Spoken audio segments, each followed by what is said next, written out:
கடவுளுடைய வார்த்தையை சிந்திக்க இருக்கிறோம். நம்ம இந்த நாள்ல இருந்து மத்தேயு சுவிசேஷத்தை பார்க்க இருக்கிறோம். போன வாரமே நம்ம சொன்னோம். ரொம்ப முக்கியமான புத்தகம். இவ்வளோ நாள் அங்கங்கே ஒவ்வொரு பகுதியாக சிந்திச்சோம், தலைப்பில் சிந்திச்சோம். இனிமேல் நம்ம ஒவ்வொரு புத்தகத்தையும் பார்க்க போகிறோம், ஏன்னா அதுதான் ரொம்ப முக்கியம். முதலாவது நம்ம மத்தேயு 1ஆம் அதிகாரத்தில் ஏன் நம்ம இந்த மத்தேயு புத்தகம் எடுக்கிறோன்னா, நீங்கள் யாரும் ஒழுங்காக பைபிள் வாசிக்கிறது இல்லை, பைபிள் நாலேஜில் நம்மளாம் ரொம்ப கம்மியாக இருக்கிறோம். அதனால் கம்ப்ளீட்டாக புதிய ஏற்பாட்டில் மொத்தம் எத்தனை புத்தகம் இருக்கு?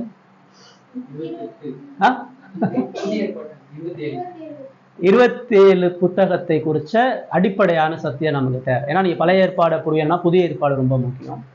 அதனாலதான் நம்ம இதை ஆரம்பிச்சிருக்கிறோம். அதனால நம்ம ஒவ்வொரு வசனமா ரொம்ப டீட்டெயில்டா இதுக்கு முன்னாடி பார்த்த மாதிரி எல்லாம் பார்க்காம அதிகாரமா பார்க்க போறோம். ரொம்ப சுருக்கமா பார்க்க போறோம், குயிக்கா பார்க்க போறோம். இப்போ 28 அதிகாரமே 5 மாசம் ஆயிடும், 5-6 மாசம் ஆயிடும் நம்ம பார்க்கறதுக்கு. ஒரு பாதி வருடம் ஒரு புதிய வருடத்துக்குள்ள போறோம். தேவன் இந்த புத்தகத்தை நமக்கு ஆசீர்வதிக்கும். எப்பயுமே நம்ம ஒரு புத்தகத்தை படிக்கிறதுக்கு முன்னாடி அதனுடைய பின்னணி நோக்கம் அதெல்லாம் நமக்கு தேவை. அதெல்லாம் தெரியாம படிக்க முடியாது. 2 வாரம் நம்ம என்ன பண்ண போறோம்னா இந்த மத்தேயுனுடைய பின்னணியை பார்க்க போறோம். உள்ள என்ன இந்த புத்தகம் எதை பத்தியது, என்ன அடங்கி இருக்குது, என்ன சத்தியம் இருக்குது அப்படின்னு பார்த்துட்டு அதுக்கப்புறம் அதுக்குள்ள இருக்கக்கூடிய சத்தியங்களை விலாவரியா பார்க்க போறோம்.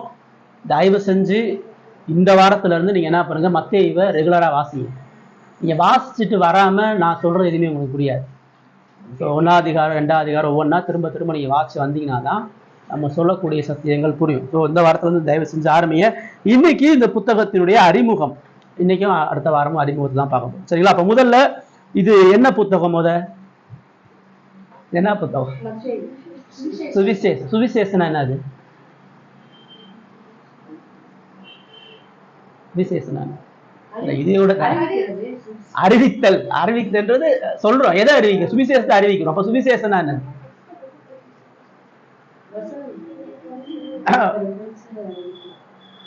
இப்ப நான் காந்தியை குறிச்சு அறிவிக்கிறேன், அப்ப சுவிசேஷம் ஆயிருமா?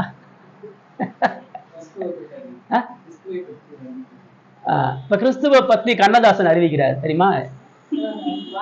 ரட்சண்ய பாடல்கள் அப்படின்னு அறிவிக்கிறாரு, ரட்சண்ய யாத்திரை நிறைய பேர் அறிவிக்கிறாங்க. அப்ப அதெல்லாம் சுவிசேஷமா? இயேசுவை பத்தி நிறைய பேர் அறிவிக்கிறாங்க, புத்தகம் எழுதுறாங்க. அப்ப அதெல்லாம் சுவிசேஷமா? பார்த்துக்கீங்களா நம்ம இப்படி இருக்கிறோம். சுவிசேஷன்ற வார்த்தைக்கு அர்த்தம் தெரியாம இருக்கிறோம். சுவிசேஷனா குட் நியூஸ், அதான் சுவிசேஷம், நல்ல செய்தி. இப்ப நல்ல செய்தி அப்படின்றத தாண்டி இப்ப பாருங்களேன், சுவிசேஷத்துக்கும் வரலாற்று புத்தகத்துக்கு நீ வித்தியாசத்தை தெரிஞ்சுக்கணும். இயேசுடைய வரலாறு கிடையாது நம்ம வச்சிருக்கிற மத்தேயு, மார்க்கு, லூக்கா, யோவான். பிறப்பு சொல்லுதுதான், இறப்பு சொல்லுதுதான், நிகழ்வு சொல்லுதான். வரலாறுக்கும் சுவிசேஷத்துக்கும் நிறைய வித்தியாசம் இருக்குது. இது இயேசுடைய பயோகிராஃபி கிடையாது, சுயசரிதை கிடையாது. சரிங்களா? சுவிசேஷன்ற பேரை ஏன் முக்கியமா வச்சாங்க அப்படின்றத பார்க்கணும். சுவிசேஷம் அப்படின்றது காஸ்பல்னு நம்ம இங்கிலீஷ்ல சொல்றோம், லத்தீன் வேர்டு. அது என்னன்னா ஒரு மிக அவசர செய்தி, எமர்ஜென்சி நியூஸ். ஒரு உயிருக்கு போராடுறவனுக்கு சொல்லக்கூடிய செய்தி தான். இப்போ ராஜா போர்ல இருக்கிறான், அந்த போரை அவன் ஜெயிச்சிட்டானா இல்லையா, அந்த ராஜா வின் பண்ணிட்டானா இல்லையான்ற செய்தியை ஊரா என்ன செய்வாங்க, பறையடிச்சு சொல்லுவாங்க. நாட்டுடைய எல்லை கோட்டுல ஒளிமுக வாசல்ல, அதாவது கோர்ட் வாசல் நின்று சொல்லுவாங்க அந்த செய்தி. அவன் பறைய அடிச்சுட்டானாவே தேசத்துக்கு ஏதோ ஒரு ஆபத்து வந்துச்சு, எல்லா மக்கள் ஓடி வந்து அந்த செய்தியை கேட்பான். அந்த செய்தி வெற்றியா தோல்வியான்னு பிரகடனப்படுத்தாங்க. அதுதான் காஸ்பல், அதுதான் சுவிசேஷம்.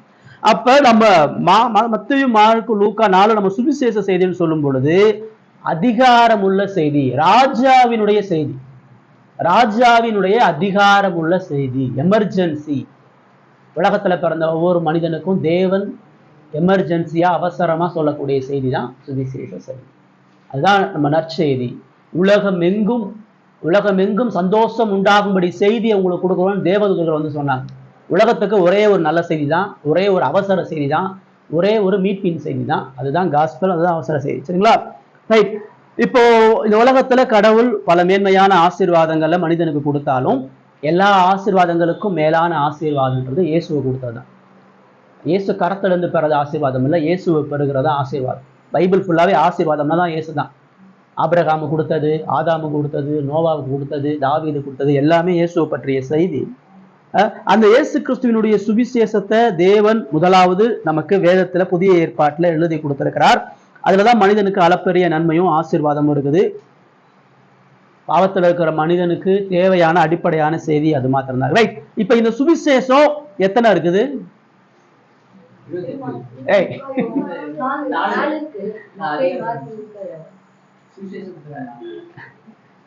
இப்ப ஏன் 4 புத்தகம்? ஒரு புத்தகத்தை எழுதி முடிச்சிருக்கலாமே, ஒருத்தரை வச்சு எழுதி முடிச்சுட்டு போயிருக்கலாம். ஏன் 4 புத்தகம் பாருங்க? இதெல்லாம் கேட்டீங்களா? வாசிக்கும் போது சர்ச்சில் வாசி கேட்டீங்களா? எதுக்கு ஒருத்தருடைய வாழ்க்கையை 4 நாங்க எதுக்கு பார்க்கணும்? 4 பேர் சேர்ந்து நிறைய பேர் எழுதுனாங்க. ஆனா ஆண்டவர் இந்த 4 பேரை சேர்த்து வச்சு சுவிசேஷம் எதுக்கு எழுதி கொடுத்திருக்கிறார்?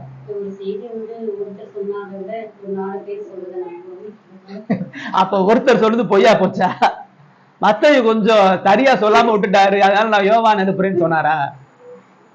மத்தவங்க எழுதுனது பத்தல அப்படின்னு சொன்னாரா?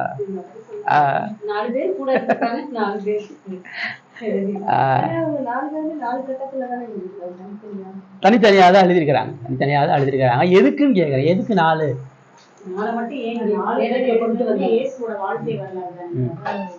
தனித்தனியாக எழுதினாங்க, வெவ்வேறு காலகட்டத்தில் எழுதினாங்க. ஆனா இயேசுவோட வாழ்க்கை தானே 4 பேர் எடுக்க அவரோட வாழ்க்கை.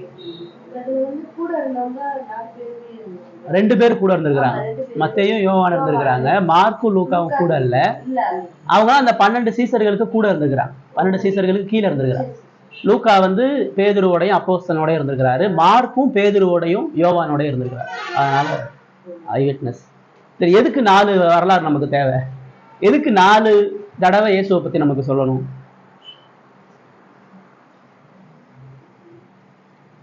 இயேசுவை குறித்த பூரணமான அறிவு நமக்கு வேணும்னா 4 சுவிசேஷமும் நமக்கு தேவை. அதாவது ஒரு இயேசுவினுடைய 4 அடிப்படையான தன்மை, குணாதிசயம், இதெல்லாம் நம்ம அறியணுன்றதுக்கு தேவன் அதை பயன்படுத்துறார். இப்போ அதுல ரொம்ப முக்கியமா நம்ம கவனிக்கும் பொழுது, இப்போ ஒரு நபரை குறித்து நம்ம பேசணும். இப்போ நிவேதாவை குறித்து பேசணும்னா அவங்க அம்மா ஒன்று சொல்லுவாங்க, கனி ஒன்று சொல்லுவாங்க, நான் ஒன்று சொல்லுவேன், ஆல்ஃபின் ஒன்று சொல்லுவார். யாரும் ஒரே மாதிரி சொல்ல மாட்டாங்க. சில பேர் நிவேதாவுடைய கேரக்டரை சொல்லுவாங்க, சில பேர் நிவேதாவுடைய படிப்பை சொல்லுவாங்க, சில பேர் நிவேதாவுக்கு பிடிச்சதை சொல்லுவாங்க, சில பேர் பிடிக்காத சொல்லுவாங்க. ஒவ்வொருத்தவங்க ஒவ்வொரு மாதிரி சொல்லுவாங்க. அதே போல இயேசுவை குறித்து சொல்லப்படும் பொழுது ஒவ்வொருத்தருக்கும் ஒவ்வொரு புரிதல் இருக்குது. ஒவ்வொருத்தர் அந்த 12 சீசர்களும் இயேசுவை ஒவ்வொரு ஆங்கிள் அவங்க புரிஞ்சுக்கிட்டாங்க, பார்த்து கொண்டாங்க. ஒருத்தவங்க வந்து இயேசு என்ன பேசினாருன்னு சொல்றாரு, ஒருத்தவர் வந்து இயேசு எப்படி செயல்பட்டாருன்னு சொல்றாரு, ஒருத்தர் வந்து இயேசுவினுடைய குணாதிசயம் எப்படின்னு சொல்றாரு, ஒருத்தர் வந்து இயேசு எப்படி மக்களோட இருந்தார் அப்படின்னு சொல்லி சொல்றாரு.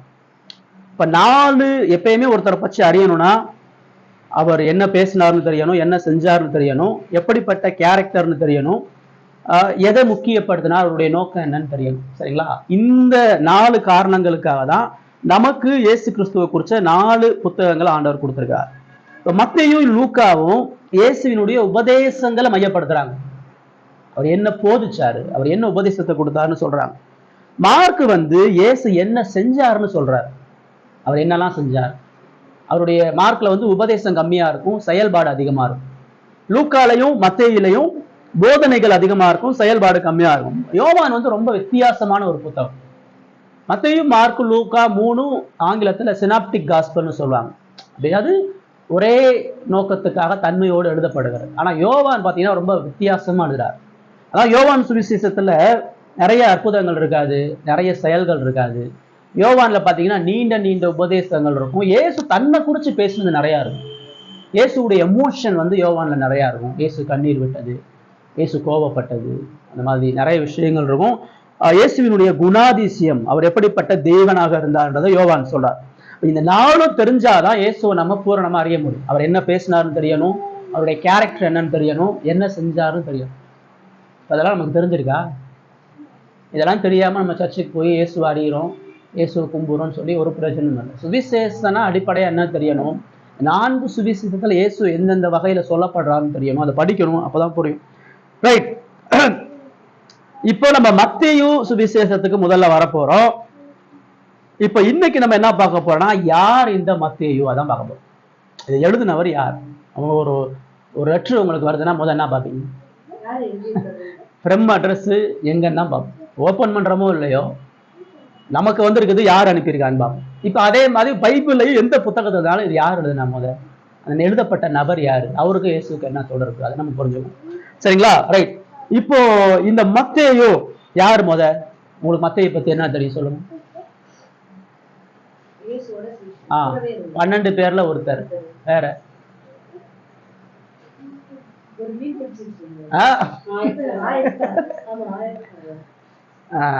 சரி, ஆயக்காரனா இருந்தார். வேற என்ன தெரியும்?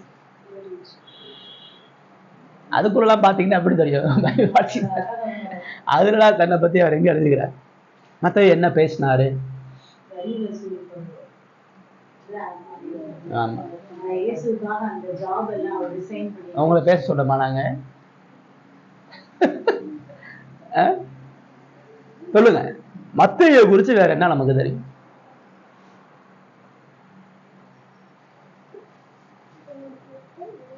சீசர், ஆயக்காரன், வேற என்ன தெரியும்? இயேசுட்ட அவர் என்ன பேசினாரு? இயேசு அவரை பத்தி என்ன பேசினாரு? எவ்வளவு வருஷம் பைபிள் வாசிக்கிறீங்க, இது இவ்வளவு தெரியல. ரைட். இப்போ ஆயக்காரன்னா என்ன வேலை?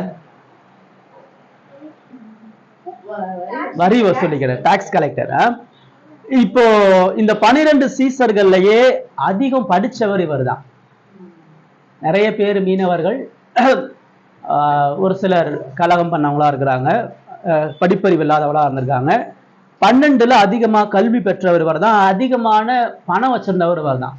ரொம்ப ரிச் மேன் இவர் தான். ஐஸ்வர்யமான மனுஷன் இவர் தான். அதே மாதிரி வேத அறிவுல அதிகமா தேர்ச்சி பெற்றவர் இவர் தான். நிறைய இந்த மத்தேயுல பாத்தீங்கன்னா நிறைய பழைய ஏற்பாட்டு வசனமா இருக்கும். இதன்படி இப்படி நடந்துச்சு, இதன்படி இப்படி நடந்துச்சு, நிறைய வசனம் இருக்கும் மற்ற எல்லாரையும் விட. ஸோ ஒரு வேதத்துல தேர்ச்சி பெற்றவர். யூத பழக்க வழக்கம், யூத ஆராதனை, யூத பாரம்பரியம் இதெல்லாம் நல்லா கற்று தேர்ந்தவர். ஒரு யூதன் எப்படி இருப்பான், அவனுடைய வாழ்க்கை முறை, இதெல்லாம் அவருக்கு ரொம்ப நல்லா தெரியும். ரைட். இப்போ இவருடைய வேலை நம்ம பார்க்கும்பொழுது ஆயக்காரனாட வேலை அப்படின்னு சொன்னா, இப்போ எந்த காலகட்டத்தில் இவர் ஆயக்காரன் இருந்தானா, ரோமர்கள் யூதர்களை ஆட்சி செய்யறாங்க. ரோமர்கள் உலகம் முழுவதும் ஆட்சி செய்யறாங்க.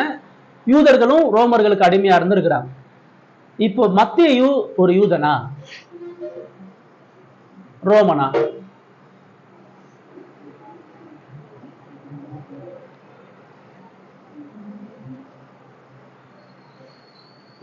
யூதன்னா ரொம்ப யோசிக்காதீங்க. 12 சீசர்களும் யூதர்கள் தான். இயேசு புறஜாதியில இருந்து யாரையும் சீசனா ஆக்கல, இஸ்ரவேலுடைய மக்களும் ஆக்குறாரு. இவர் யூதன், ஆனா யாருக்கு வேலை செய்யறார்? ரோமனுக்கு வேலை செய்யறார். தான் சொந்த ஜனங்களிடத்துல வரியை வசூலிச்சு அந்த ஜனங்களுடைய எதிரியான ரோமர்களுக்கு கொடுக்குறார். சொந்த ஜனங்களிடத்துல இப்ப அந்த வரி வசூலிக்கிறத நீங்க கவனிக்கும் பொழுது, உலக வரலாற்றிலே ரோமர்களை போல கொடூரமா டாக்ஸ் போட்டவங்க யாரும் கிடையாது. ரோமர்களை போல வளர்ச்சியை செஞ்சவங்க யாரும் கிடையாது. அதே போல அதிகமான வரி வரலாற்றிலே ரொம்ப அதிகமா கொடுங்கோலா அறிவிச்சது அவங்க தான். இப்ப நம்ம நாட்டுல வரி கட்டணும். எதுக்கெல்லாம் வரி கட்டணும்? வீட்டு வரி, குழாய் வரி,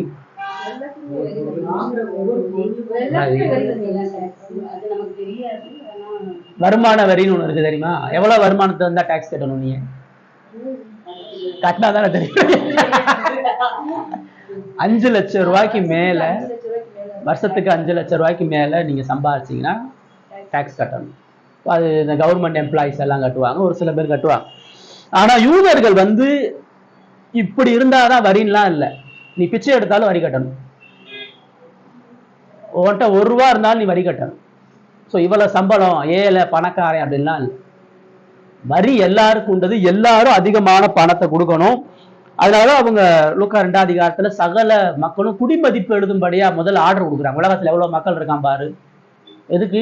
மக்கள் தொகை கணக்கு எதுக்கு எடுக்கிறாங்கன்னா, மக்களுடைய நல்வாழ்வுக்காண்டி எடுக்கல. எவ்வளவு பேர் நமக்கு டாக்ஸ் கட்டுறான், எவ்வளவு பேர் கட்டாம இருக்கிறான்னு பாக்குறதுக்கு தான் குடிமதிப்பு எழுதுறாங்க. இயேசு பிறந்த அன்னைக்கு உலகம் முழுவதும் ஏன் குடிமதிப்பு எழுதுனா, எவன் வேணா திருடுறான், அரசாங்கத்துக்கு வரி கட்டாம இருக்கான், அதனால எல்லா லிஸ்டையும் வாங்குறாங்க.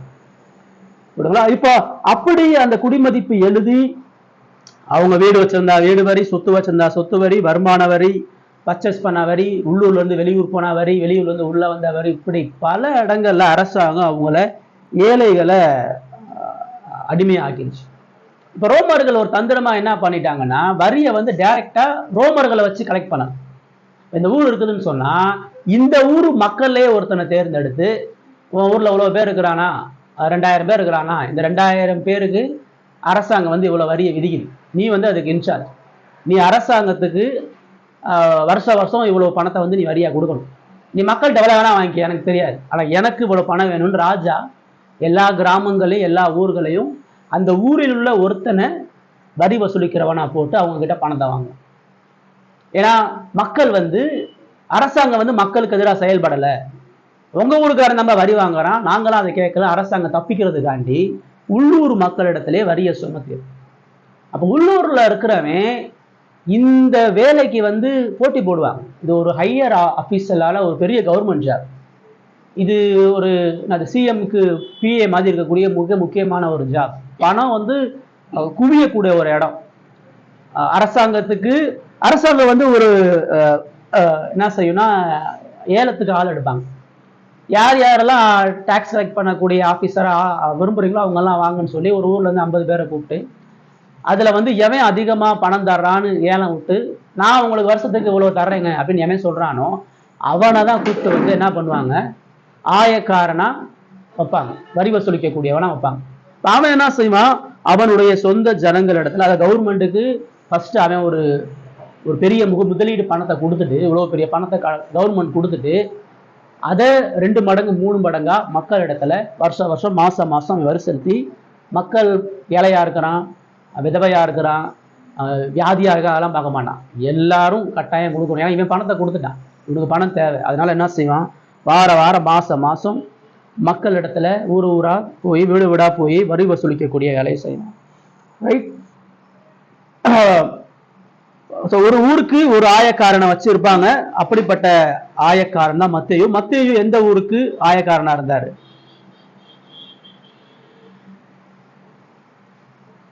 இயேசு வளர்ந்த கப்பர்நகூமுக்கு ஆயக்காரனா இருந்தார். கப்பர்நகூம்ல தான் அவர் கடற்கரையில வரி வசூலிக்கும் பொழுது மத்தேயு பார்த்து அழைக்கிறார். ஸோ அதை நிமித்தம் நம்ம பார்க்குறோம். இப்போ இயேசு நல்லா மத்தேயுக்கு தெரிஞ்சிருக்கு.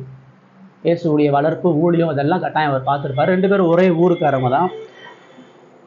இப்படிதான் ஆயக்காரனுடைய வேலை இருக்கும்னு பார்க்கணும். ரைட். இப்போ நம்ம சுவிசேஷத்துல எத்தனை விதமான ஆயக்காரர்களை நம்ம பார்த்துருக்குறோம், நீங்க கேள்விப்பட்டிருக்கிறீங்க? சகேயு. Very good. வேற?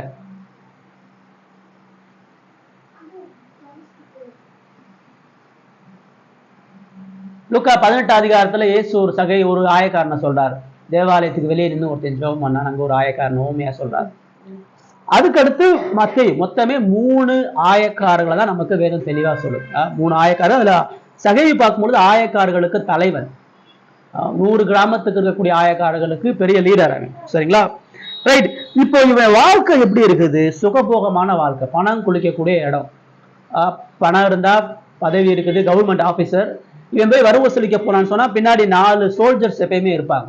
இவனை யாரும் மக்கள் அடிச்சிடக்கூடாதுன்னு சொல்லி அவனை பாதுகாக்கிறதுக்கு விஐபி மாதிரி அவன் போகும்பொழுது 4 போர்ச்சவர்கள் இருந்து அவனை பாதுகாப்பாங்க. யாரும் அவனை எதிர்த்தாங்கன்னு சொன்னா சண்டை போட்டு பணத்தை வலுக்கட்டாயமா வாங்குவாங்க. இப்போ வேலைக்காரன் யாரையும் பார்க்காம எல்லார்ட்டையும் பணத்தை வாங்கி வசதி மிகுந்த வீட்டில் இருப்பான். ஒரு இன்கம் டேக்ஸ் ஆஃபீஸர் நம்ம ஊர்ல எப்படி இருக்கிறான், அவன் வந்தா எப்படி எல்லாரும் பயப்படுவாங்க, அந்த மாதிரி ஒரு பெரிய போஸ்டிங். அவன் வீட்டில் நிறைய வேலைக்காரங்க இருக்கிறாங்க, சுகபோகமான சாப்பாடு, ஒரு பெரிய விருந்து வைக்கிறான்.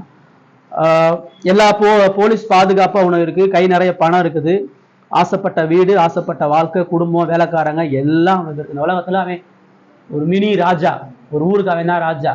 அந்த மாதிரி எல்லா சந்தோஷத்தையும் அவன் அனுபவிக்கிறான். ஆனாலும் இந்த ஆயக்காரர்கள் எப்பயுமே கடின குணம் கொண்டவர்கள், ஹார்ட் ஹார்ட்டட்னஸ், இறக்கமே இருக்காது, யார்கிட்டையும் இறக்கப்பட மாட்டான். இப்படி ஒரு ரூடு, ஒரு போலீஸ்காரங்க அப்படி இருக்கிறாங்க. போலீஸ்காரங்களை பார்த்தா மக்கள் எப்படி பயந்து ஓடுறான், அந்த மாதிரி மக்கள், சாதாரண மக்கள் இந்த ஆயக்காரனை வந்து ஒரு கொடூர உள்ள ஒரு மனிதனா பார்ப்பாங்க. ஏன்னா தங்களுடைய எல்லா வருமானத்தையும் அவங்க பிடுங்கி கொண்டதுனால அப்படி பார்ப்பாங்க. இரக்கமற்றவர்களா இருப்பாங்க, எந்த தயவு தாட்சணையும் இருக்க மாட்டாது, ஒழுக்கமற்றவர்களா இருப்பாங்க.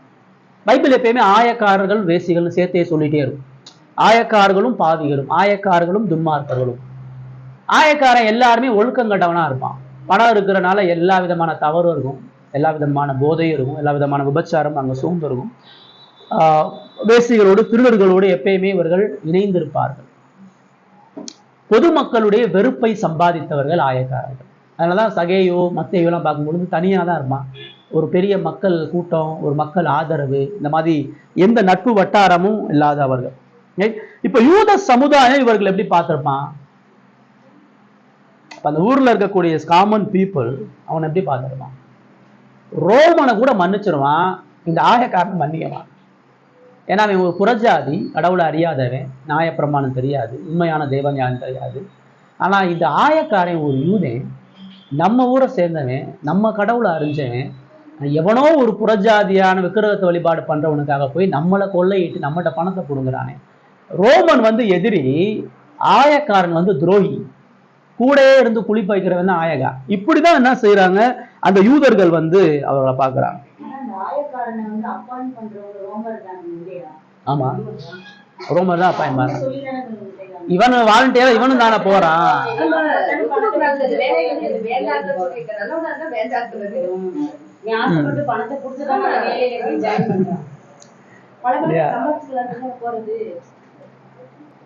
இவன் யூதனா இருந்தாலும் யூத சமுதாயத்தால புறக்கணிக்கப்பட்டவன். யாரும் மக்கள் அவனை வரவேற்க மாட்டாங்க, வீட்டுல கூப்பிட மாட்டாங்க. அதனாலதான் பரிசேயன் லூக்கா 18 அதிகாரத்துல தேவாலயத்துக்குள்ள போய் ஜெபம் பண்ணும்போது என்ன சொல்றான்? நான் இந்த ஆயக்காரனை போல அதனால உங்க ஸ்தோத்தரிக்கிறேன். இப்ப ஆயக்காரன் யூதனுடைய பார்வையில ஒரு நாயை போல, ஒரு கேவலமானவன் போல, ஒரு அவமானத்துக்குரியவனாக ஒரு யூதன் பார்க்கறான். இப்ப அதனால இவர்கள் யூத சமுதாயத்திலிருந்து புறக்கணிக்கப்பட்டவர்கள். இவங்க ஆலயம் போக முடியாது, ஆராதிக்க முடியாது. ஜபாலயத்துக்கே அந்த ஆயக்காரன் பக்கமா வாசல் நின்றான்னா அவனுக்கு ரைட்ஸ் கிடையாது, அது உள்ள போக முடியாது. அவன் செஞ்ச கொடூரமான பாவம், அங்க உள்ள சட்டத்தின் அடிப்படையில் அவன் உள்ள போக முடியாது. அவன் பண்டிகைகளை கலந்து கொள்ள முடியாது. அது மக்கள் ஐக்கியப்படக்கூடிய எந்த இடத்துலயும் அவனால இருக்க முடியாது. லைஃப்ல பார்த்தீங்கன்னா இவன் ஆசைப்பட்ட எல்லாமே கிடைக்கும். ஏன்னா பணம் இருக்குது, ஆசைப்பட்ட எல்லாத்தையும் அவனால் அனுபவிக்க முடியும். எல்லா சிற்றின்பங்களும் அவனுக்கு கிடைக்கும். ஆனா நற்பெயரும் நிம்மதியும் சந்தோஷம் மட்டும் கிடைக்கல. அவனை யாரும் நல்லவன்னு சொல்ல மாட்டான், அவன் மேல யாரும் இறக்க. ஒரு ஆயக்காரன் கீழே விழுந்து அவனை தூக்க மாட்டான், ஒரு ஆயக்காரை அடிபட்டா யாருமே கண்டுக்க மாட்டான். சரிங்களா? கடவுளை விட்டு, கடவுளுடைய ஜனங்களை விட்டு விலகி வாழக்கூடிய ஒரு நிலை தான் அந்த மனிதன்.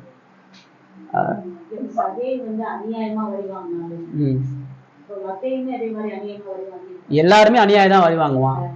எவன் நீதியா வரி வாங்குவான்? அவனே லஞ்சம் கொடுத்து வேலைக்கு வர்றான். அப்ப அந்த லஞ்சத்தை பெறதுக்கு இன்னொருத்தன் எப்படி நியாயமா வாங்குவான்?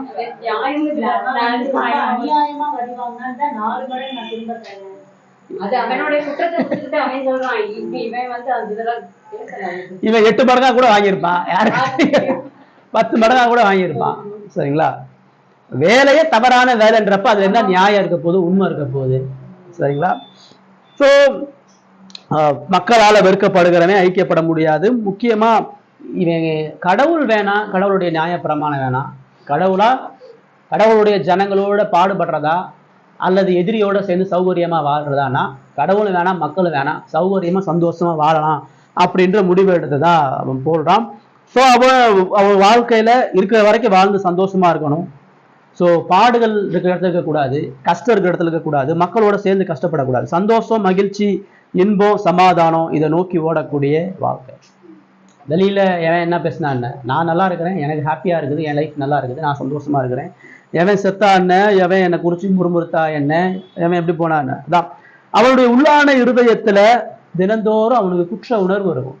எவ்வளவு ஏழைகளை ஏமாத்துறோம், எவ்வளவு புறக்கணிக்கப்பட்ட விதவைகளை ஏமாத்துறோம், எவ்வளவு பேரை கஷ்டப்படுத்துறோம், இதெல்லாம் குற்ற உணர்வு இருந்தாலும் தினந்தோறும் அவனை ஆதரவு செலுத்தவோ, அவனை அரவணைக்கவோ, அவனை தேற்றவோ, அவனை திருத்தவோ யாரும் இல்லை. தப்பு மேல தப்பு செஞ்சுட்டு ஒரு புறம் அரசாங்கம் அவன் நெருக்குது, பணத்தை கொடுன்னு சொல்லுது, அதனால அவன் மக்களை நெருக்குறான். எல்லா விதமான வாழ்க்கையோடும் அவன் வாழ்ந்துட்டு இருக்கிறான். நீங்க கவனிக்கணும், ஒரு ஆண்டவர் ஒரு மனுஷனை புதிய ஏற்பாட்டுல அவனை முதல் இடத்துல வச்சிருக்கிறான்னு சொன்னா, அவன் வாழ்க்கை எவ்வளவு மாற்றம் உள்ள வாழ்க்கை, எவ்வளவு ஆழமான உலையிலிருந்து, மோசமான துன்மார்க்கத்திலிருந்து அவன் எப்படி மீட்கப்பட்டான்றதை நம்ம சரியா புரிஞ்சுக்கணும். ரைட்டுங்களா? ஸோ இப்படிதான் ஒரு ஆயக்காரனுடைய வாழ்க்கை. ரைட்? இப்போ இவன் அழைக்கப்படுறத நம்ம மத்தேயு அவரே சொல்றாரு. மத்தேயு 9:9 வாசிங்க. மத்தேயு 9:9.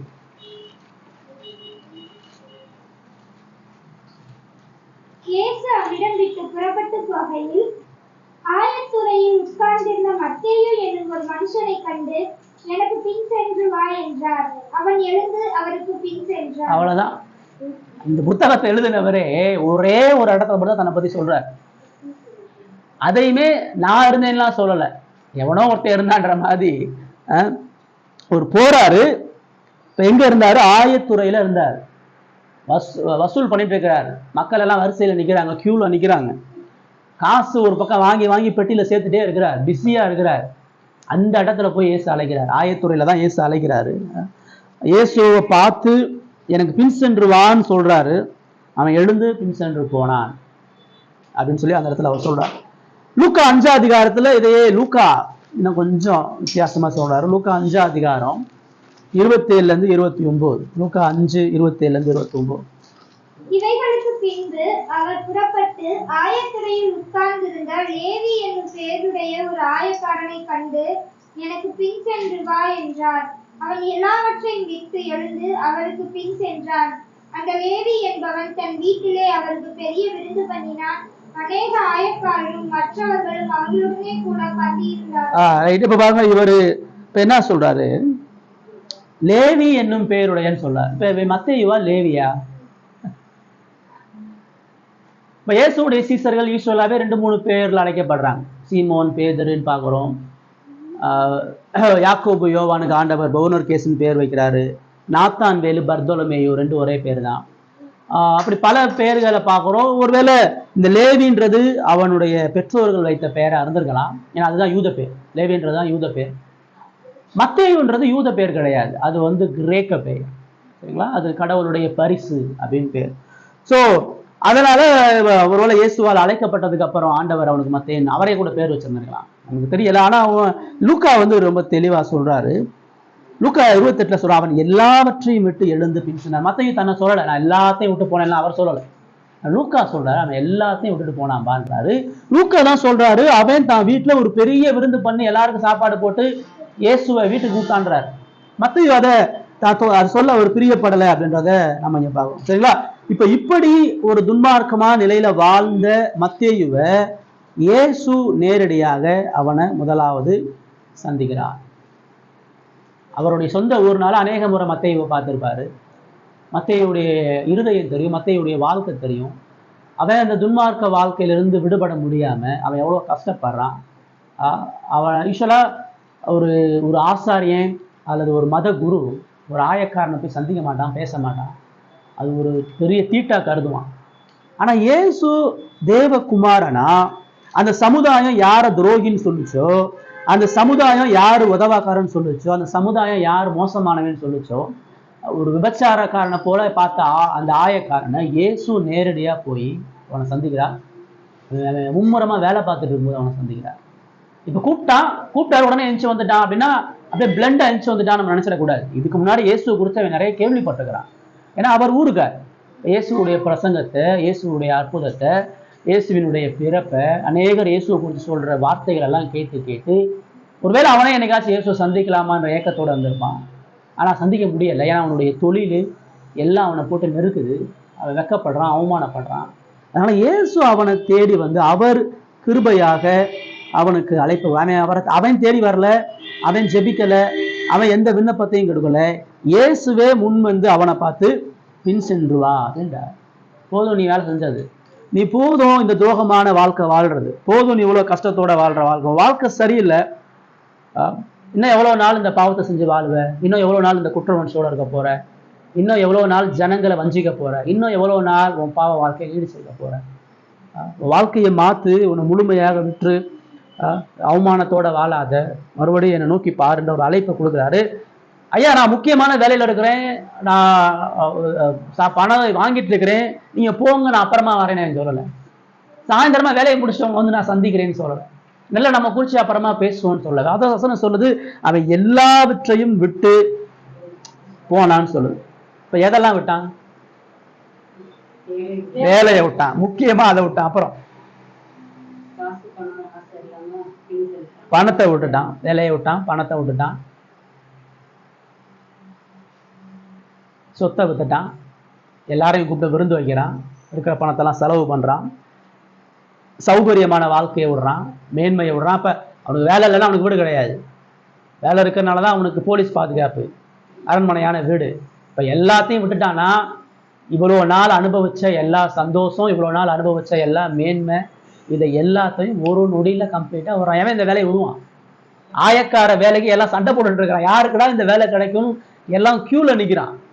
அவ்வளோ பெரிய வேலையை இழந்து, பதவியை இழந்து, ஆஸ்தி இழந்து, மேன்மையை இழந்து போறான். இப்போ நீங்க ரொம்ப சிம்பிளா அதை வாசி கடந்து போயிருங்க. 12 சீசர்கள்ல ஒவ்வொருத்தவங்க ஒவ்வொன்று அழகுறாங்க. பேதுருவும் யோவான் என்ன அழைத்தாங்க? படகை விட்டாங்க, அவங்க அப்பா அம்மாவுடைய வேலையை விட்டாங்க. இப்போ நாத்தான்வேல் அவருடைய குடும்பத்தை விட்டுட்டு வர்றாரு. இப்போ ஒவ்வொருத்தவங்க விடுறாங்க. இப்போ அவங்க எல்லாரும் நீங்க பார்த்தீங்கன்னா இயேசு மரித்ததுக்கு அப்புறம் எல்லாரும் திரும்ப அவங்க வேலைக்கு போயிடுறாங்க. மற்ற திரும்ப டாக்ஸ் ரைட்டர் ஆக முடியுமா? ஐயா நான் தெரியாம இயேசுவை பின்பற்றி எனக்கு மறுபடியும் வேலையை கொடுங்கன்னா போதுங்க. அப்ப கவனிக்கணும், மத்தேயுவினுடைய இழப்பு பிரம்மாண்டமானது. அது எவனும் செய்ய முடியாது, யாருமே இழக்க முடியாது. அவனுக்கு தெரியும் இந்த வேலையை இழந்தா என்ன ஆபத்துன்னு அவனுக்கு தெரியும். இந்த அந்த வேலையை இழக்கிறது அவன் உயிர் இழக்கிறதுக்கு சமானம். அவ்வளவுதான் சிம்பிள். அவனுடைய மானத்தை இழக்கிறதுக்கு சமானம், அவனுடைய கௌரவத்தை இழக்கிறதுக்கு சமானம். இவ்வளவு நாள் ஒரு பெரிய ஆபீசரா இருந்து இப்போ இயேசுவுக்கு போய் அவன் இன்னொரு ஆபீசரா போல, இயேசுவுக்கு அடிமையா போறான். இயேசு தரையில படுத்தாருன்னா எனக்கு சோஃபா கொடுன்னு கேட்க முடியுமா? இயேசு சாப்பிடாம இருந்தா அவனும் சாப்பிடாம இருக்கணும். இயேசு புயல்ல பாதிக்கப்பட்டா அவனும் பாதிக்கப்படணும். மற்றவனுக்குலாம் ஈஸி, மற்றவெல்லாம் மிடில் கிளாஸ் ஏழை, அதனால அவெல்லாம் ஈஸியா கம்ஃபர்டபுளா இருந்துருவான். ஆனா மத்தேயு இருக்கிறது அவ்வளோ ஈஸி கிடையாது, சரிங்களா? அவனுடைய இழப்பு என்பது அந்த 12 பேர்லயே இவனுடைய இழப்பு தான் ஈடுகட்டப்பட முடியாத ஒரு இழப்பு. அதாவது கோபுரத்துல இருந்து குப்பைக்கு வர்றதுக்கு தயாரா இருக்கும். அரசனாக வாழ்ந்து பரதேசியா வாழ்றதுக்கு முடிவெடுக்கிறான். நீங்க பைபிள் எப்படிலாம் வாசிக்கிறீங்களா? இப்பெல்லாம் சிந்திச்சிருக்கீங்களா?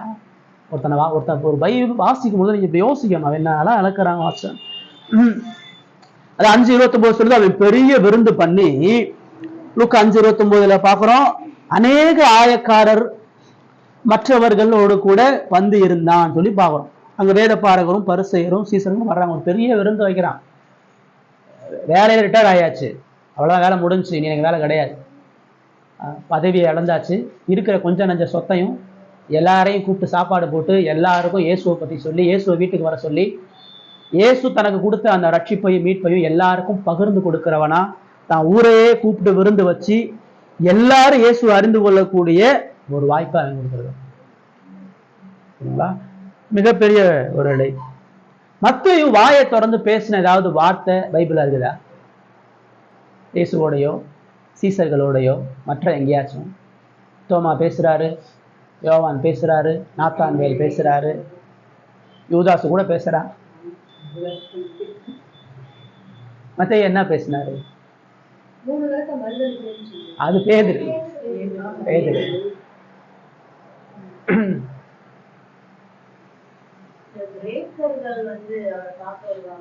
அது அந்திரேயா.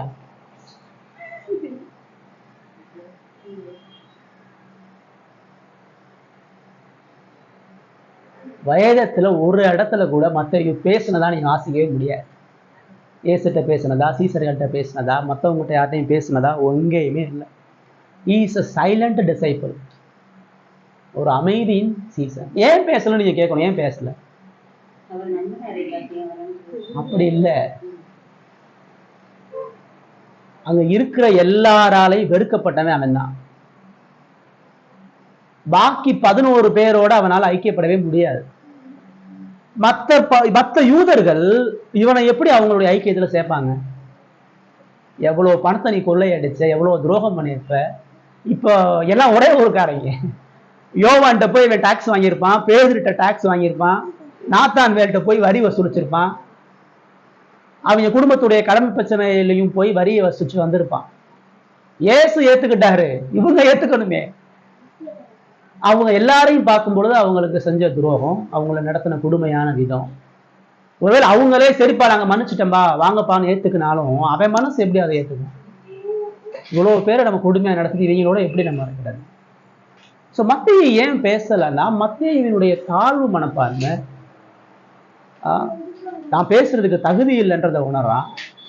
அவங்க எல்லாருக்கும் கூட ஏதோ ஒரு வகையில இயேசுக்கு சீசனா இருக்கிறதுக்கு ஏதோ கொஞ்சம் தகுதி இருக்குது, ஆனா எனக்கு எதுவுமே இல்லையே. அதனால இயேசுவின் இடத்துல அவன் பேசாம இருக்கிறதுக்கு அவனுடைய தாழ்மை. 12 அப்போஸ்தலர்களும் போய் அந்த 10 கமாண்ட்மெண்ட் கொடுத்து அனுப்பும்போது போய் சுவிசேஷத்தை பிரசங்கிங்கன்னு சொல்லும்போது 12 சீஷர்களுமே போய் பிரசங்கம் அவர்கள் சொன்னார்கள்னா சொல்லப்படுது. அப்படியே சொல்லி இருந்திருக்கலாம். நான் என்ன சொல்ல வரேன்னா, அமைதியா இருந்தானே ஊமையாவே இருந்தான்னு சொல்ல வரல. வாய ஊமையாவே இருந்தான்னு சொல்ல வரல, பேசியிருந்திருக்கலாம். ஆனா வேதத்துல தேவன் எழுதி வைக்கல. அவருடைய தன்மையை குறிச்சு ஆண்டவர் பரிசுத்த ஆவியார் வேதத்துல சொல்லும் பொழுது அவர் ரொம்ப குவைட்டா இருந்திருக்காருன்னு சொல்லப்படுது. இப்ப ஏன் அவர் குவைட்டா இருந்திருக்கிறாருன்னு சொன்னா, அவருடைய வேலை, சத்தமிடக்கூடாது, அமைதியாக வரணும். அவருடைய வேலை, சூழ்நிலை, இதை எல்லாத்தையும் நம்ம பார்க்கும் பொழுது அந்த சீசர்களுடைய ஐக்கியத்துல அவர் தன்னை ஐக்கியப்படுத்துவதற்கு அந்த சீசர்கள் அவரை ஏற்றுக்கொள்வதற்கு அவமானமா இருப்பாங்க. இவனோட இப்போ சேர்ந்து போறது, இவனோட சேர்ந்து எப்படி ஊழியம் பண்றது, இவனோட எப்படி இயேசுக்காக பின்பற்றி வருகிறது. மத்தேயுவுக்குமே இவ்வளோ துன்மார்க்கமா வாழ்ந்துட்டு இவ்வளோ பெரிய பரிசுத்த தேவகுமாரனோடு நம்ம எப்படி சீசனா ஐக்கியப்படுகிறது? அதனால எந்த கேள்வியும் கேட்கல, எந்த கேள்வியை கூட தகுதி இல்லை, பேசக்கூட தகுதி இல்லை. தன்னை ஒரு அன்வர்த்தியா ஃபீல் பண்றதுனாலதான் அவர் பேசணும். நிறைய அமைதிக்கு காரணம் அதுதான்.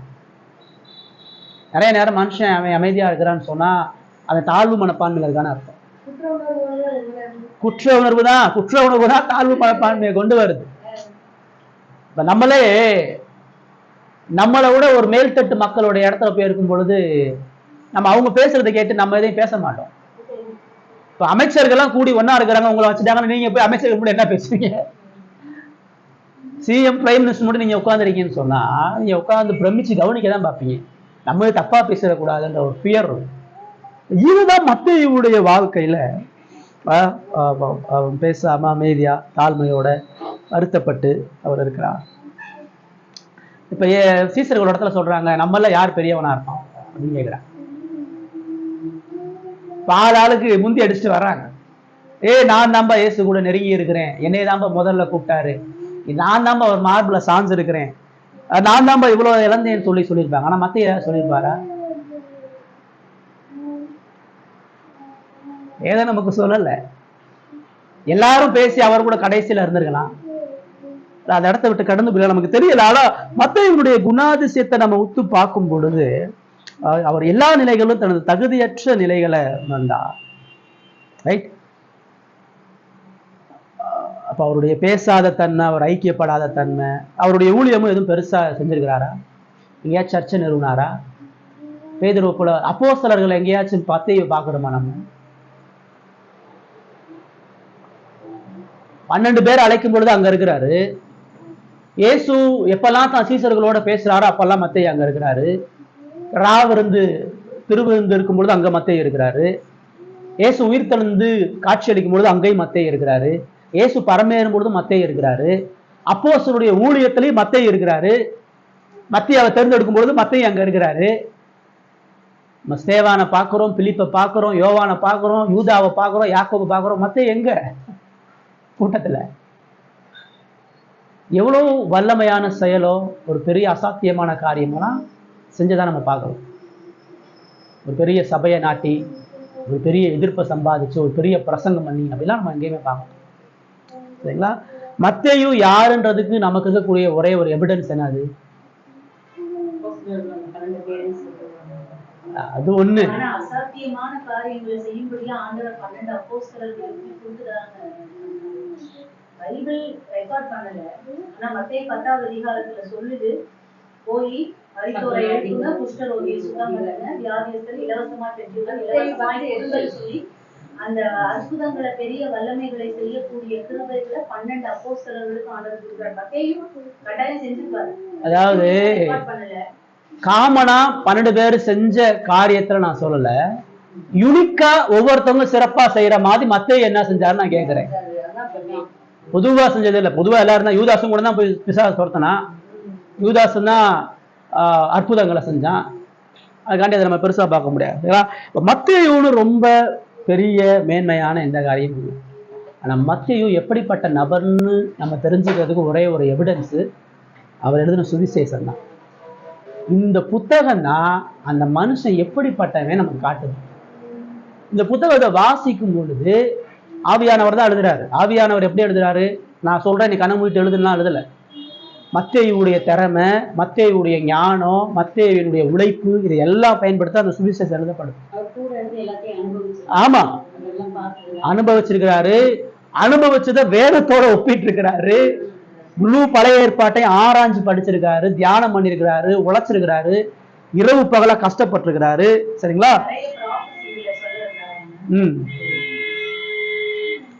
ரைட். இப்ப இங்க நம்ம இப்படிப்பட்ட ஒரு சீசன் தான் இந்த சுவிசேஷத்தை நமக்கு எழுதியிருக்கிறார்.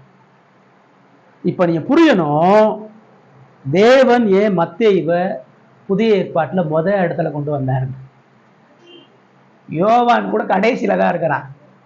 ஏசு மார்புல சாஞ்சவன், அன்பை பத்தி பிரசங்கம் பண்ணவன், நானும் ஏசும் நெருங்கி இருக்கிறோம்னு சொன்னோன்னா கூட ஆண்டவர் 4 போய் உட்காருன்ட்டார். பேதுரு நிருபம் 22வது இடத்துல எங்கேயும் வந்து நிக்குது. உயிரை கொடுக்குறேன், சாகுறேன், அப்ப அப்படின்னா எவனுமே எதிர்பார்த்திருக்க மாட்டான் மத்தேயுவுக்கு இவ்வளோ பெரிய ஹானரை இயேசு கொடுப்பார். இதே ஏற்பாட்டிலேயே வேதம்னு நீங்க திறந்தீங்கன்னா பேர் அவன் பேர் தான் வந்து நிக்குது. இயேசுடைய தெரிந்து கொள்ளுதல், இயேசுடைய அழைப்பு, இயேசு எப்படி ஒரு மனிதனை மேன்மையாக பயன்படுத்துகிறார், இதெல்லாம் மத்தேயுடைய வாழ்க்கையில நம்ம பார்க்கிறோம். புதிய ஏற்பாட்டினுடைய முதல் ஆசிரியர் 3 வருடம் இயேசுவோட என்னங்க பண்ணார்? அவரு இயேசுவை கவனிச்சு பார்த்தார். அது மட்டும் தான் சொல்ல, உன்னிப்பா பார்த்தார். ஏன்னா இவருடைய வேலையை பார்த்தீங்கன்னா கணக்கு எழுதுற வேலை. கணக்குல வந்து எப்பயுமே பணம் மிஸ் ஆயிடக்கூடாது. கவுண்டிங் கரெக்டா இருக்கணும். எவ்வளவு செலவாகுது, எவ்வளவு கொடுக்குறோம், எவ்வளவு வைக்கிறோம். இந்த மேக்ஸ் பீப்புள் எல்லாம் பிரில்லியண்டா இருப்பான். கணக்கு எழுதுறவன். நம்மளாம் கணக்கு நான் ஃபெயிலு, நீங்களா அப்படின்னு தெரியல. சரிங்களா? கணக்குல சென்டம் எடுக்கிறவன் எல்லாம் பார்த்தீங்கன்னா ஜீனியஸா இருக்கும். வரும் வசூலிக்கிறவனை நீங்க குத்து கவனிக்கும் பொழுது டிசிப்ளின் இருக்கும், ஆர்டர் இருக்கும், ப்ராப்பரா ஆர்டர் இருக்கும், வருஷம் இருக்கும், கவனமா இருக்கும். ஒன்னு கூட மிஸ் பண்ண மாட்டாங்க, ₹1 கூட மிஸ் பண்ண மாட்டாங்க, கரெக்டா பைசா எழுதி வைப்பாங்க. இப்ப இந்த திறமை, இந்த தாளந்தெல்லாம் தேவன் மத்தேயுவை தனது ராஜ்யத்துல கொண்டு பயன்படுத்தி இயேசுடைய ஊழியத்தை அக்கௌண்ட் பண்றார், வாட்ச் பண்றார், பதிவு செய்யறார். தான் இயேசுவை சந்திச்சதுல இருந்து என்னென்னலாம் நடக்குது, இயேசு என்ன பிரசங்கம் பண்றாரு, இயேசு எங்க செயல்படுறாரு, இயேசு என்ன செஞ்சுட்டு இருக்கிறாரு, இயேசு தன்னை யாரா வெளிப்படுத்துறாரு, இதை எல்லாத்தையும் ஆழமா ஆராய்ஞ்சி அப்சர்வ் பண்ணிட்டே இருக்கிறார். இயேசு 12 பேர்ல மத்தேயுவை பார்த்துட்டே இருக்கிறார். எல்லாரும் மத்தேயுவை பார்க்கறாங்க, எல்லாரும் மத்தேயுவை ஒரு மாதிரி பார்க்கறாங்க.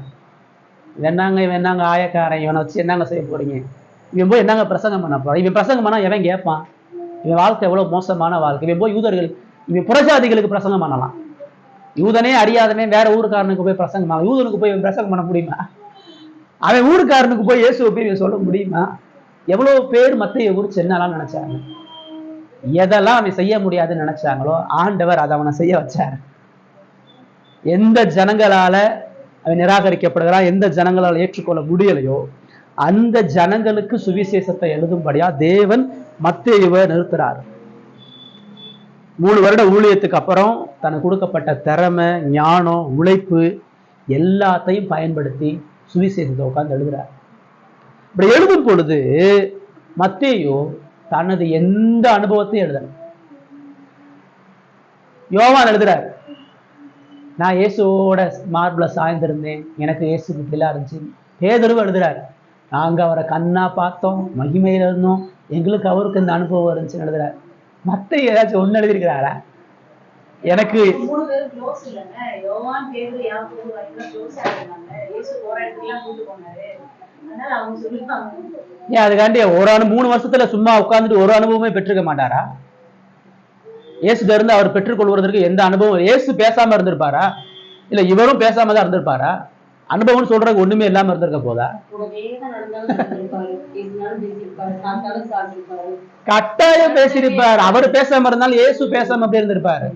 இயேசு கட்டாமே ட்ரெயின் பண்ணிருப்பாரு, பேசியிருப்பாரு, அதெல்லாம் சொல்லலாமே, சொல்லியிருந்திருக்கலாமே. எனது எந்த ஒரு ஊழியக்காரன் எப்படி இருக்கணும்ன்ற ஒரு பாடம் அதில் நம்ம பார்க்குறோம்.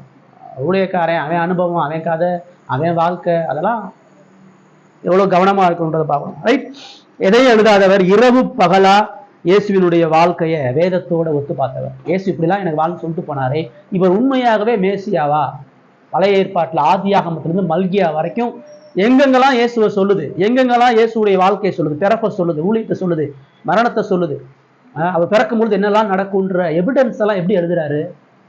சும்மா ஆவியானவன் டக்கு டக்குன்னு கொடுத்து வந்த வெளிப்பாடு கிடையாது.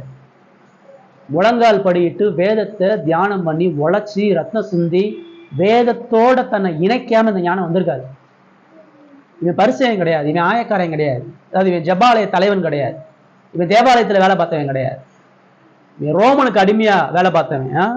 இப்ப இவ்வளவு தூரம் இயேசுவை குறிச்ச, இயேசுவினுடைய மகிமையை குறிச்ச, அவர் என்னதான் தாங்கிட்ட வாழ்ந்துட்டு இருந்து போனாலும் அவருடைய பிறப்பிலிருந்து உயிர்த்தெழுதல் வரைக்கும் அவர் தன்னிடத்துல பேசின விஷயத்தை வேதத்தோட ஒப்பிட்டு வேதத்திலிருந்து இயேசுவினுடைய மகிமையை கண்டு உங்களுக்கு கணக்கு எழுதும்படியாக அவர் எழுதியிருக்கிறார். சொல்ல போனா இந்த மத்தேயு எழுதின சுவிசேஷன்றதை அவர் எழுதல. அவர் சுவிசேஷத்தை எழுதி சபையை கொடுத்துட்டு போயிட்டாரு. அவர் பேரை கூட அதில் மென்ஷன் பண்ண. அந்த சுவிசேஷம் யார் எழுதினாலும் ஆதி சபைக்கு தெரியாது. தான் பேரை கூட எழுத அவர் வெக்கப்பட்டுட்டார். பேரெல்லாம் எழுதாதீங்கன்னு சொல்லிட்டு போயிட்டார். ஆனால் கூட இருந்தவங்க அவர் தான் எழுதினாருன்னு தெரிஞ்சு பின்னாடி வந்தவங்க இது மத்தேயு தான் எழுதினான்னு சொல்லி அவங்க தான் அந்த மத்தேயு எழுதின சுவிசேஷம் சொல்லி பேரை வச்சாங்க. ரைட். சொல்லுங்க. அது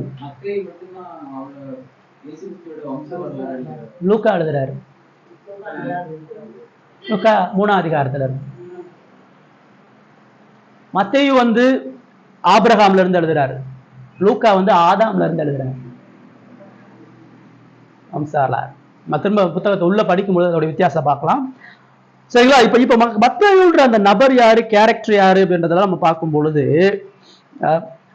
அதாவது ஆண்டவர் பேதுருவால செய்ய முடியாதத, பவுலால செய்ய முடியாதத, 12 சீசர்கள் யாராலையும் செய்ய முடியாதது, யோவானுக்கு அடுத்தபடியாக இயேசு தன்னை குறிச்சு எழுவதற்கு மத்தேயு தான் தேர்ந்தெடுக்கிறார். உலகம் முழுவதும் என்னை பத்தி சொல்றதுக்கு முதல் ஆள் மத்தேயுன்னு இயேசு தேர்ந்தெடுக்கிறார். இயேசு மத்தேயுவை தேர்ந்தெடுத்து அவனை ஞானத்திலையும் புத்தியிலையும் வளர்த்தி வேதத்தோட படிக்க வச்சு அவனுடைய எல்லா திறமைகளையும் பயன்படுத்தி தாழ்மைப்படுத்தி அவனை புதிய ஏற்பாட்டில் முதல் சுவிசேஷத்தை எழுதும்படியான ஒரு வாய்ப்பை கொடுக்கிறார்.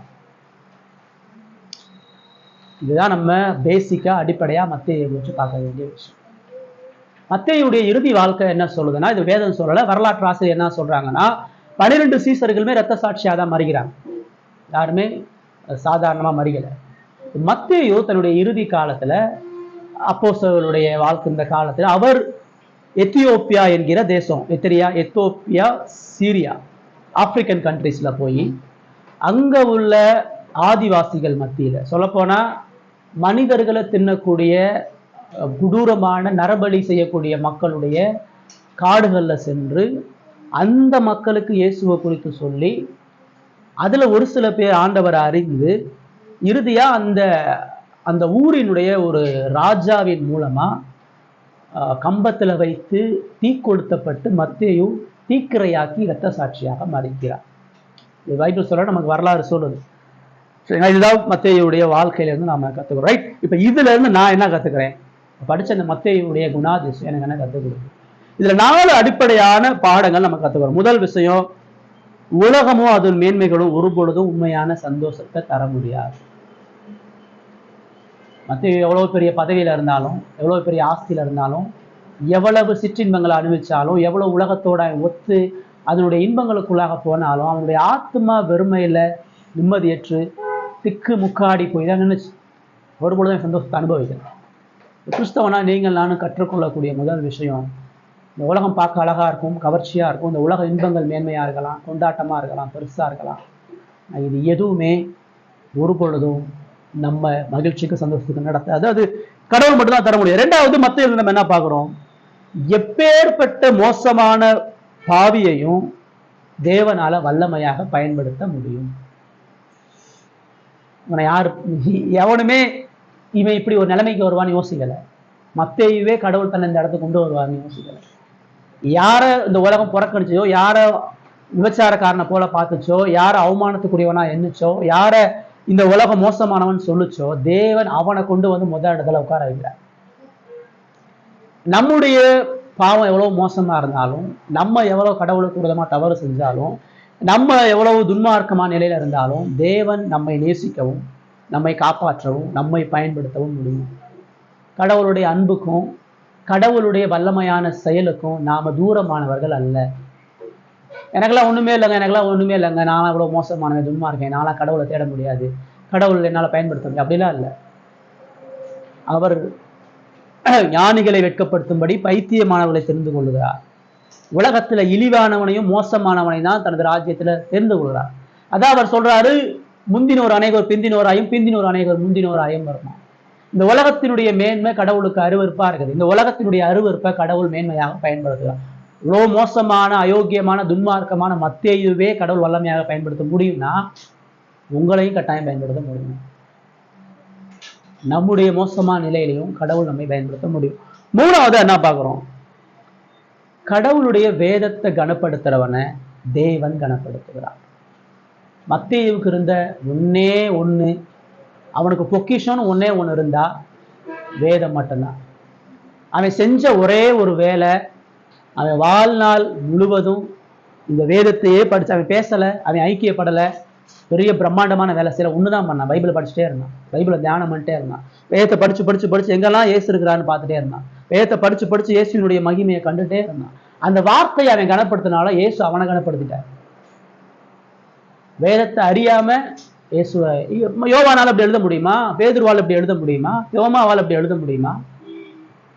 எவன் உழைச்சானோ, எவன் வேதத்தோட நேரம் செலவு பண்ணானோ, எவன் வேதத்துக்கு தன்னை அர்ப்பணிச்சானோ அவன தேவன். அதாவது வரலாறு ஃபுல்லாவே அதான். தாவீது வேதத்துக்கு அர்ப்பணிச்சான், யோசேப்பு வேதத்துக்கு அர்ப்பணிச்சான்.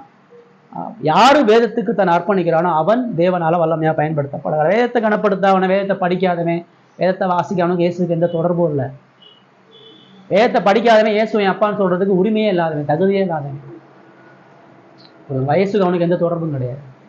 நாலாவது மத்தேயுடைய வாழ்க்கையில என்ன பார்க்கிறோம்? தாழ்மையுள்ளவனை கர்த்தர் உயர்த்துகிறார். அவன் எங்கேயுமே முன்னாடி போகாத, எல்லா இடத்துலையும் கடைசியில நிக்க ஆசைப்பட்டேன், கடைசியில கடைகோடியான சீசனா இருந்தாலும் போதும்னு நினைச்சேன். அதனாலதான் இயேசு அவனை முன்னாடி கொண்டு வைக்கிறார். பேதுரு நான் முன்னாடி நினைச்சான், நீ கடைசியில போய் உட்காருன்ட்ட. யோவான் நான் தான் நினைச்சான், அவனையும் அனுப்பி வச்சிட்ட. கூட்டத்துல எவன் தன்னை தாழ்மைப்படுத்தி, எவன் முன்னுக்கு வராம, எவன் எனக்கு பதவி கொடுங்க, இவங்க வலது பாசத்துல இவன் உட்காரதா நான் உட்காரதா, எங்கெல்ல யாரு பெரியவன், எங்கெல்ல யார் உங்களுடைய இருதயத்துக்கு ஏற்றவன், அதெல்லாம் ஃபெயிலு, எல்லாம் அங்கிட்டு போய் நில்லு. கூட்டத்துல எவன் ஒதுங்கி நிற்கிறான், கூட்டத்துல எவன் கடை கோடி நிற்கிறான், அவனை கூப்பிடுறார். எவன் தகுதி இல்லாத நிலையை உணர்றானோ, எவன் தன்னுடைய உண்மையான பாவ நிலையை ஒத்துக்கிட்டு மனம் திரும்புறானோ, தேவனுக்கு முன்பாக தனது அருவருப்பான நிலையை அவனை கடவுள் உயர்த்துகிறான். மத்தேயுடைய தாழ்மை, இயேசு அவனை நேசிச்சு அவனை முதன்மையான இடத்துல உட்கார வச்சிட்டார். கிறிஸ்தவ வாழ்க்கையினுடைய அடிப்படை சத்தியம் எல்லா நிலைகளிலும் கடவுளுக்கு முன்பாக தாழ்மையாக இருக்கிறது. தாழ்மையின் குணாதிசயம் இருக்கக்கூடிய எல்லா இடத்துல மட்டும்தான் தேவன் வாசம் பண்ணுகிறவரா, மகிமைப்படுகிறவரா இருக்கார். பெருமையுள்ளவர்களுக்கு தேவன் எதிர்த்து நிற்கிறார். மத்தேயுவுக்கு சுய ஆசை எதுவும் கிடையாது, சுய திட்டம் எதுவும் கிடையாது, சுய வலின் எதுவும் கிடையாது, தனக்குன்னு எதுவும் கிடையாது. அவனுக்கு என்ன கொடுத்திருந்தாரோ, எது அவனுக்கு தாளந்தா கொடுத்திருந்தாரோ அதை தேவனுக்கு என்று அர்ப்பணித்து அதுல உண்மையா இருந்தான். 100 காசுல உண்மையா இருந்தான், 30 காசுல உண்மையா இருந்தான், 1 காசுல உண்மையா இருந்தான். அந்த விதவை தான் கஷ்டத்துல அந்த 2 காசுல உண்மையா இருந்து 1 காசை 2 காசை கடவுளுக்கு போட்டார். அதை தேவன் வல்லமையா பயன்படுத்துறார். தாழ்மையில் உள்ள கடவுள் வைத்தார். 4 சத்தியத்தை நம்ம கத்துக்கிறோம். இதுதான் சிலுவை நமக்கு சொல்லுது. இயேசுவினுடைய சிலுமையை பார்க்கும்போது என்ன சொல்லுது? உலக அநித்தியமானதுன்னு சொல்லுது, தேவன் மனிதனை மீட்கக்கூடிய வல்லமையுடையவன் சொல்லுது, வேதம் நிறைவேறும்ன்றதை சொல்லுது, தாழ்மை உள்ளவனுக்கு மகிமையும் கனமும் உண்டுன்றதை சொல்லுது. ஒருவேளை இப்படி நம்ம இல்லாமல் இருந்தோம்னா கடவுள்கிட்ட மனம் திரும்பி கடவுள்கிட்ட நம்முடைய வாழ்க்கையை ஒப்பு கொடுத்து தேவனுக்கு பிரியமாகவும் தேவன் இந்த வார்த்தைகளை வாசிப்பார். தொடர்ந்து தயவு செஞ்சு நீ அடுத்த வாரமும் இந்த புத்தகத்தை தொடர்ந்து படிச்சுட்டு வாங்க. வந்தீங்கன்னா தான் நம்ம சொல்லக்கூடிய சத்தியம் புரியும். அடுத்த வாரம் எவ்வளோ வேகமா படிக்க முடியுமோ அவ்வளோ வேகமா குயிக்கா, ஒரு புறம் ஸ்லோவா படிங்க, மறுபுறம் வேகமா டெய்லி 2 அதிகாரம் படிச்சுட்டு வந்துட்டே இருங்க. அப்பதான் சொல்றது புரியும், நீங்க கேள்வி கேட்கும் பொழுது தெரியும். சரிங்களா? ஜெபம் பண்ணலாம். ஜெபம் பண்ண முடியும். அன்பு நிறைந்த தேவனே, பரிசுத்தமான கர்த்தாவே, இப்பொழுதும்